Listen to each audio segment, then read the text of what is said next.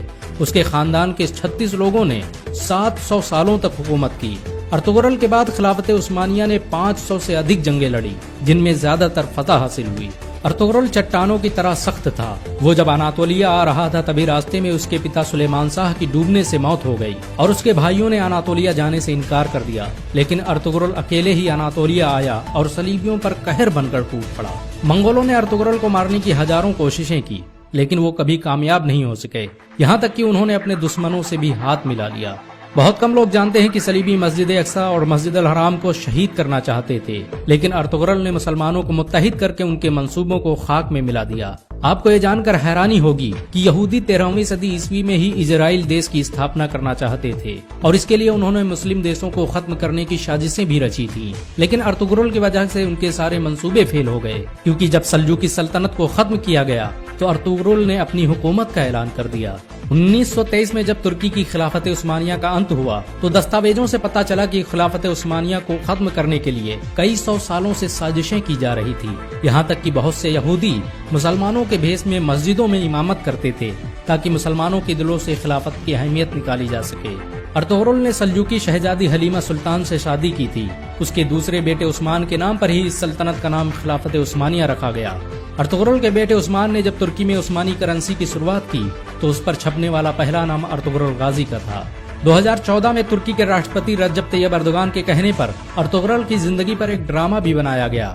Ertugrul کی زندگی پر بنا یہ ڈرامہ اس سمے دنیا میں سب سے زیادہ دیکھا جانے والا ڈرامہ ہے۔ اسے 90 سے ادھک بھاشاؤں میں انواد کیا جا چکا ہے اور دنیا کے 150 سے ادھک دیش اس کا لائیو پرسارن کر رہے ہیں۔ امریکہ نے جہاں اس ڈرامے کو خاموش بم کہا ہے تو وہیں اسرائیل اسے دنیا کے لیے خطرہ بتا رہا ہے، کیونکہ انہیں ڈر ہے کہ مسلمان کہیں پھر سے خلافت کی بات نہ کرنے لگ جائیں۔ سچ تو یہ ہے کہ مسلمانوں کے دلوں میں ارطغرل کا نام آج بھی زندہ ہے۔ مسلمان انہیں آج بھی عزت کی نظروں سے دیکھتے ہیں۔ اگر ایک مسلمان ہونے کے ناطے آپ کو گرو محسوس ہوا ہو تو اس ویڈیو کو لائک اور شیئر ضرور کریں۔